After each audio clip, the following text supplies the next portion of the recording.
कहानी की शुरुआत में दिखाया जाता है कि रात का वक्त है और कुछ टीनेजर्स यहाँ पर पार्टी कर रहे होते हैं। यहाँ पर बहुत सारे लड़के और लड़कियां होती हैं।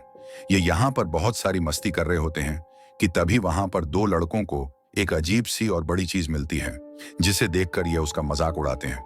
और इसी मजाक मस्ती में ये उस अंडेनुआ चीज को थोड़ा तोड़ भी देते हैं। इन्हें पता नहीं होता कि आखिर ये क्या चीज है। अब इतना ज्यादा मजा मस्ती करने के बाद ये सभी दोस्त थक जाते हैं, इसलिए यह सभी लोग अपनी अपनी गाड़ियों में ही सो जाते हैं। खैर, अब जब सुबह होती है तो यह सभी लोग जाग जाते हैं। इनमें से एक लड़की को दिखाया जाता है जिसका नाम मार्शा होता है। वो वहीं टेबल पर सो रही थी, लेकिन जब उसकी आंख खुलती है तो वह पाती है कि उसकी तबीयत खराब हो रही है। उसे उल्टियां होने लगती हैं। सभी लोगों को लगता है कि शायद यह रात ड्रिंक करने की वजह से ऐसा हो रहा है, लेकिन माशा को अंदर ही अंदर बहुत अजीब सी फीलिंग आ रही थी। तभी वहां पर एक और लड़की को दिखाया जाता है जिसे वहां की रेत पर एक पक्षी आकर बैठता हुआ दिखता है। वो पक्षी बैठता तो एकदम सही आकर है, लेकिन अचानक से वह रेत, वो सैंड उसे निगल लेती है। यह देखकर वह लड़की बहुत हैरान हो जाती है कि आखिर यह कैसा हुआ। इसीलिए वह जल्दी से दौड़कर अपनी दोस्त मार्श के पास जाकर उसे रोकती है कि रेत पर पैर मत रखना, वहां पर खतरा है। लेकिन इससे पहले मार्श उसकी बात सुनती, वो रेत पर पैर रख चुकी थी और उसका पैर भी रेत के अंदर जाने लगता है। वो बहुत कोशिश करती है अपना पैर बाहर निकालने की, लेकिन इस कोशिश में उसका हाथ भी रेत पर चला जाता है। अब वह घबरा जाती है और चिल्लाने लगती है। उसके दोस्त यह सब देख रहे थे, वह भी घबरा गए थे। वो उसकी मदद के लिए कैसे आते, क्योंकि इस रेत में कुछ ना कुछ अजीब हो रहा था। किसी को भी समझ नहीं आ रहा था कि उन्हें क्या करना चाहिए। अब माशा की हालत देखकर गाड़ी में बैठा उसका दोस्त उसकी मदद करने के लिए आता है। सभी लोग उसे रोकते हैं, लेकिन वह किसी की बात नहीं सुनता और वह जैसे ही सैंड पर अपना पैर रखता है, वह गिर जाता है। वो मुंह के बल गिरता है और सैंड से चिपक जाता है। वह अपने आप को छुड़ाने की बहुत कोशिश करता है, लेकिन अब उसकी स्किन सैंड के साथ चिपकने लगी थी। उसके पूरे शरीर को सैंड ने जख्मी कर दिया था। उसके दोस्त गाड़ी स्टार्ट करने लगते हैं ताकि वह किसी तरह से अपने दोस्त को ऊपर खींच ले, लेकिन इनकी गाड़ी भी स्टार्ट नहीं होती। अब उस लड़के का एक दोस्त उसकी तरफ एक रस्सी फेंकता है, लेकिन अब वह लड़का इस हालत में नहीं था कि वह उस रस्सी को पकड़ पाता और अगले कुछ ही लम्हों में उसकी पूरी बॉडी रेत के अंदर समा जाती है। बाकी सभी लोग यह सब देखते ही रह जाते हैं। अब वो काफी डर गए थे। अब सभी लोग प्लान करते हैं कि यह जल्दी ही यहाँ से निकल जाएंगे।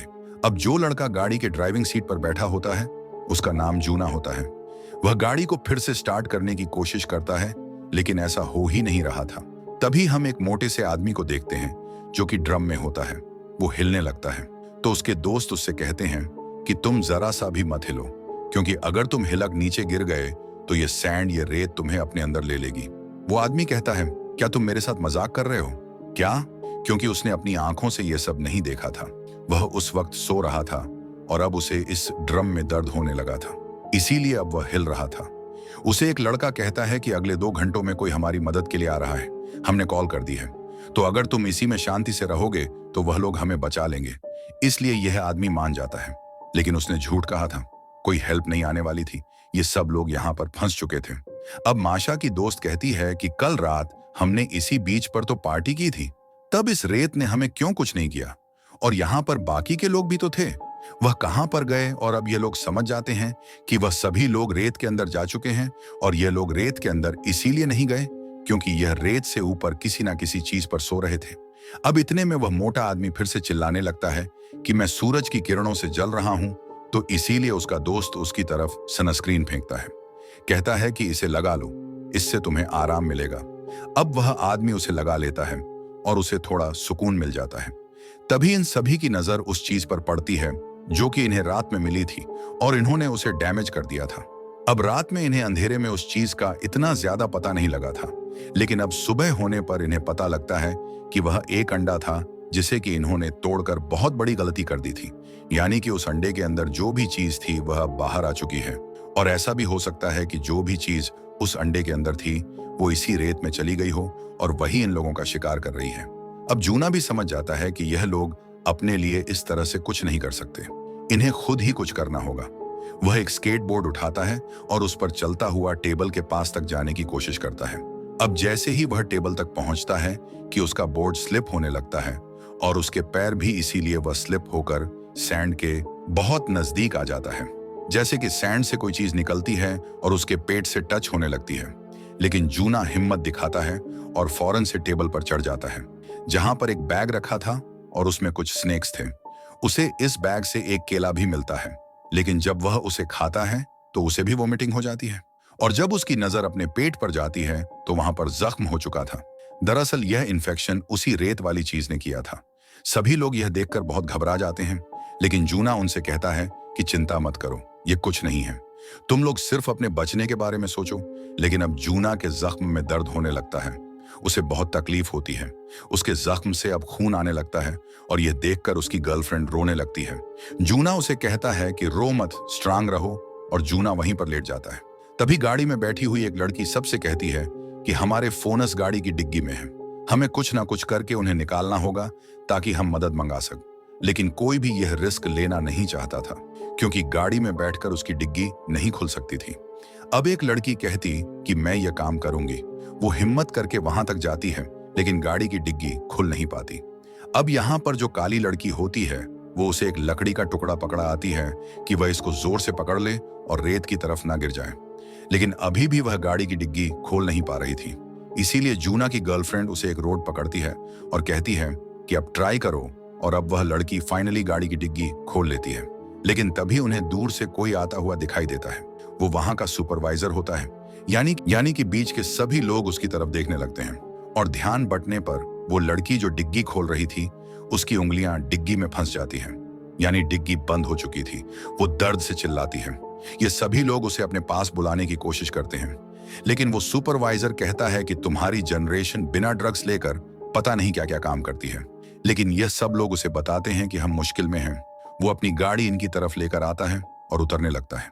ये सभी शोर मचाते हैं कि रेत पर पैर मत रखिएगा, लेकिन जैसे ही वह रेत पर पैर रखता है, यह देखते हैं कि उसे कुछ भी नहीं होता। अब सबसे पहले वह जूना के पास जाता है और उसका पेट देखकर हैरान हो जाता है कि आखिर यह सब किसने किया। इसके बाद वह उस मोटे आदमी को ड्रम से निकालने की कोशिश करता है, लेकिन वह बहुत मोटा था, वो उससे नहीं हिल पाता। इसलिए वह कहता है कि चिंता मत करो, कुछ ही देर में मैं अपनी टीम को यहाँ बुला लेता हूँ, जो कि तुम्हें यहाँ से रेस्क्यू कर लेगी। लेकिन मुझे यह समझ नहीं आ रहा कि आखिर तुम लोग यहाँ पर कर क्या रहे हो। तो जूना की दोस्त उसे सब कुछ बताने की कोशिश करती है। कहती है कि हमारी दोस्त की उंगलियां गाड़ी की डिग्गी में फंस गई हैं। सुपरवाइजर उसके पास जाता है, लेकिन वो उसकी हेल्प नहीं करता। यह देखकर जूना की दोस्त उस पर चिल्लाने लगती है और अब सुपरवाइजर के पास जाकर कहता है, तुम मुझसे इतनी बदतमीजी क्यों कर रही हो? तुम्हारे साथ परेशानी क्या है? जिस पर वह कहती है कि तुम्हें नहीं दिख रहा कि हम प्रॉब्लम में हैं, हम रेत पर नहीं आ सकते। पहले ही इस रेत ने हमारे 2 दोस्तों को अपने अंदर निगल लिया है। सुपरवाइजर कहता है कि मेरे साथ ये गेम मत खेलो, अगर ऐसा ही है तो मैं रेत पर कैसे खड़ा हूं, और तुम लोग भी जल्दी से नीचे आओ। लेकिन जूना की दोस्त और उसका दोस्त नीचे नहीं आते, क्योंकि वह जानते थे कि इससे उनकी जान जा सकती है। तो वह सुपरवाइजर अपनी गन निकाल लेता है, लेकिन साथ ही उसकी कीज भी रेत पर गिर जाती है। सब उससे कहते हैं कि उन्हें उठाना मत, लेकिन वो नहीं सुनता और अपनी की उठाने के लिए जैसे ही उसका हाथ रेत से टच होता है तो वो रेत उसके हाथ को भी फांस लेती है।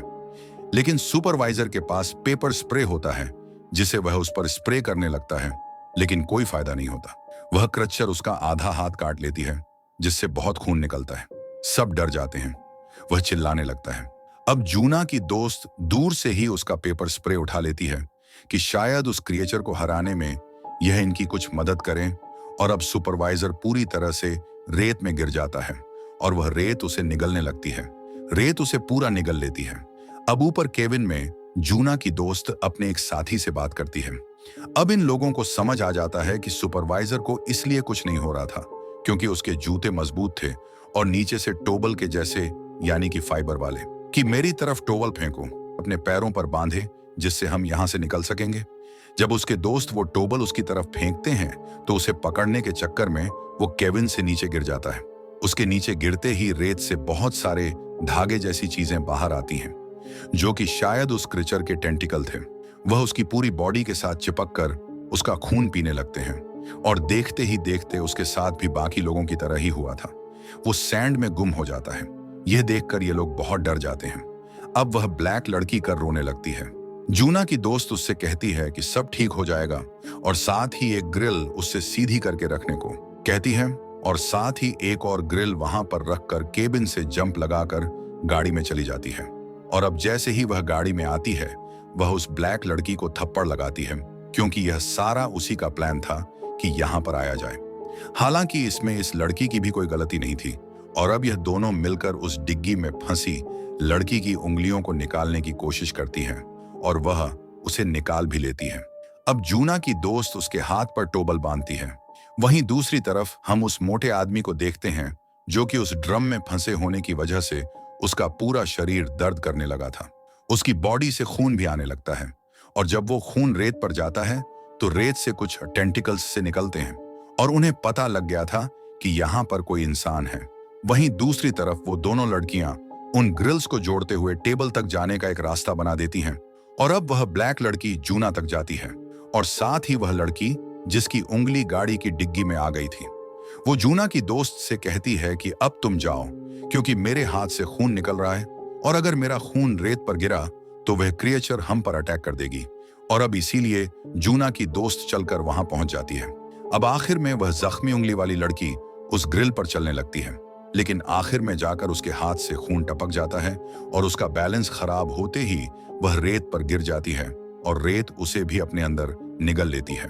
वहीं दूसरी तरफ हम उस मोटे आदमी को देखते हैं, जिसके ड्रम पर खून बह रहा था, तो वह टेंटिकल उसकी तरफ अट्रैक्ट होने लगते हैं।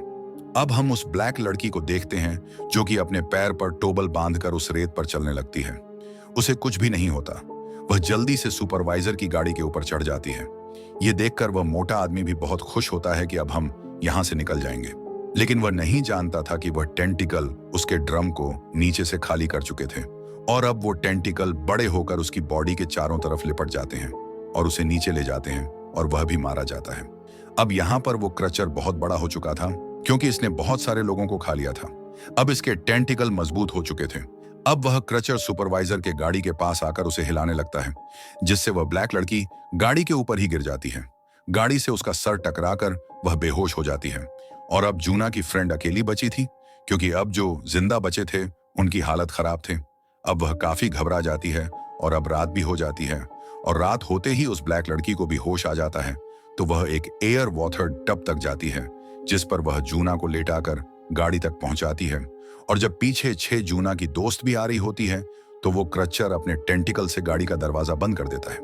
यहाँ पर उस क्रचर के टेंटिकल से चमक रहे थे, उनसे नीली रंग की लाइट निकल रही थी, लेकिन जूना की दोस्त से हिम्मत नहीं आती। वो गाड़ी के अंदर आ जाती है। वो यहाँ पर देखती है कि गाड़ी में एक गैसोलीन का कैन भी है, और वह क्रचर उस कैन को पकड़ लेता है। वो सह छोड़ ही नहीं रहा था, इसीलिए जूना की दोस्त टाइम बर्बाद ना करते हुए दूसरा कैन उठाकर गैसोलीन गाड़ी के चारों तरफ डालने लगती है, जिससे कुछ गैसोलीन क्रचर के ऊपर भी गिर जाती है, और फिर वो उसमें आग लगा देती है, जिससे उस क्रिश्च के टेंटिकल से मेन आग लग जाती है, और वह तड़पने लगता है। जूना की दोस्तों फौरन से गाड़ी के अंदर जाकर दरवाजा बंद कर लेती है, लेकिन अब वो क्रचर गाड़ी का दरवाजा भी खोलने लगता है, लेकिन जलने की वजह से अब उसकी ताकत कम होने लगती है, और अब वह रेत में समा जाता है। अब रात काफी हो चुकी थी, और यह तीनों बहुत डरे हुए थे, इसलिए यह लोग गाड़ी में ही सो जाते हैं। जब सुबह हो जाती है तो कोई इनकी गाड़ी पर नॉक करता है। वह कोई पुलिस से सर लग रहा था।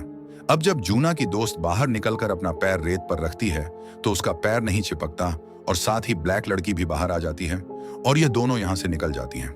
दरअसल वो क्रिचर रात में जलने की वजह से मर चुका था, और अब रेत में कोई हलचल नहीं थी। चारों तरफ शांति थी, लेकिन जूना के उन जख्मों की वजह से जान जा चुकी थी। लेकिन लास्ट में हमें एक बहुत हैरानी वाली बात पता चलती है। दरअसल वो क्रिएचर अभी मरा ही नहीं था, वो अब समंदर में चला गया था, और वो सीधा शहर की तरफ जा रहा था, यानी कि उसका अगला निशाना उसका टारगेट शहर है। इसी सस्पेंस के साथ मूवी समाप्त। Thanks for watching.